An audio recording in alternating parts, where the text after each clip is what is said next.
Greetings, friends. What are you learning today that will help you better serve God? All right, well, we're almost at the end of summer here. About another 3 weeks or so. My daughter will be going back to school. She's going into second grade, the big second grade. And it's been a pretty nice summer. Vacation sure goes quick, doesn't it? Anyway, we went up north to the coast. I shared that in a video, to the beaches. Pismo Beach, Avila Beach. That's a really nice area up in San Luis Obispo. Right now I'm in a local park with my daughter, and there's some kids hanging out here, and I just met this guy. I thought he had a Lamborghini, but it was actually a Corvette, and I didn't know they were so expensive. He had a red Corvette, and the guy said he was just here for the weekend. He lives up in the Bay Area, I guess. So anyway, let's talk a little bit about learning, since school's going to be starting up in about 3 weeks. We know that from a Christian standpoint, the Bible is our foundation. As it says in 2 Timothy 2:15, I think it is, "Study to show yourself approved unto God, a workman that needeth not be ashamed, rightly dividing the word of truth."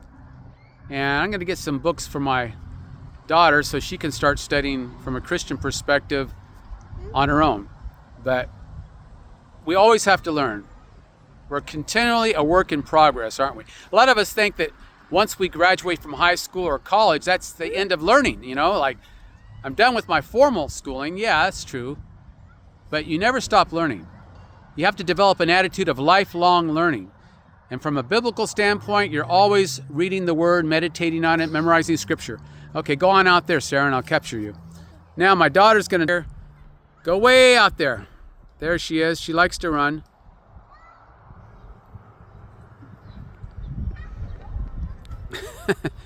Look at all that energy. I was like that when I was her age. My mom used to... That's what energy's all about. My mom used to say, "You've got so much energy, son." We'd run in my great-grandmother's backyard. Okay. Go way down there. Okay. Anyway, we have to study, and we have to continually progress. We have to make progress. If we don't progress, then we're regressing, right? If we're not progressing, we're regressing. So we're going backwards. So we want to go forwards. We want to reach our goals. As they say, some proverb, I think it's a Chinese proverb, "The journey of 1,000 miles begins with one step." Maybe I'm misquoting that. You know what I'm talking about. It's a beautiful day here. The blue sky. Should I give you a picture of the blue sky? Go way out there, Sarah. Okay, so the blue sky. There it is. Way up there, up on the hillside. Can't really see too many homes around here because we're surrounded by trees.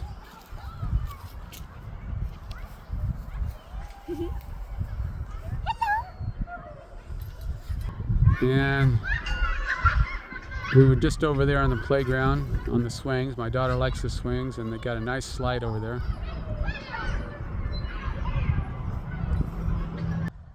And there's even a little dog run over here. Right there.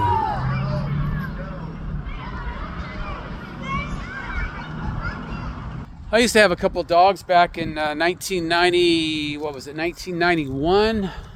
1991, I had a dog named Misha, Japanese guard dog. It was an Akita, A-K-I-T-A, given to me by a guy named Harvey, I believe. Harvey and Jill. They lived in Lodi, California, which is Northern California. And had to give her back to the original owner when I went into an apartment. Sold my home and moved to Hollywood to pursue acting. Bear was one of her pups. I love that dog. He was a half-breed. He had white chest, strong male dog, probably half Australian Shepherd. And that dog I had to give to my brother. So, yeah, I couldn't take him with me. But anyway, all right, we're going to make this short today, and just work on your scripture memory. And remember to meditate. It doesn't matter what verse or chapter of the Bible you're meditating on. I was meditating on Psalm 119 last night, or rather yesterday afternoon, with a friend of mine named Derek. And I was reading the Psalm, I think it was 45, and then I was reading from the Treasury of David, which is a commentary on the book of Psalms by the great English preacher Charles Haddon Spurgeon. That should be in every pastor's library. The Treasury of David, it's a 3-volume set.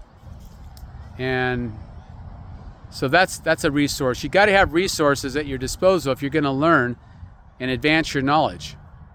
Doesn't matter whether your interest is in the Bible. It might be in dogs. Get a book on dogs, and especially your particular dog's breed, whether it be an Akita, German Shepherd, Rottweiler, Pit Bull, whatever, Labrador Retriever.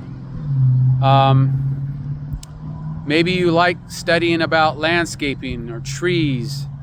Maybe you like to study the stars and get something on astronomy. But make sure whatever you read and study something outside the area of your expertise. That's how you become wide in your knowledge, broad. You become a better conversationalist that way. If you're too specialized in your knowledge or your vocation, you won't be able to talk too much about other people's vocations because you'll be so much into your own and you'll know nothing about anything else. So you gotta read broadly or widely, have a wide area of interest, and then go deeper into that area of interest. Like I like marketing, and I like literature. So I study about marketing and sales. I've read some books on sales. If you like sales or marketing, then you probably like people, and personal development, you like people like Jim Rohn or Les Brown or Brian Tracy, or maybe you like Zig Ziglar. Zig Ziglar is one of the greatest modern salespersons, or perhaps a sales trainer, I should say, also, and a motivator too. All right. Well, anyway, give me a thumbs up if you like this video, and until we meet again, may the Lord richly bless you.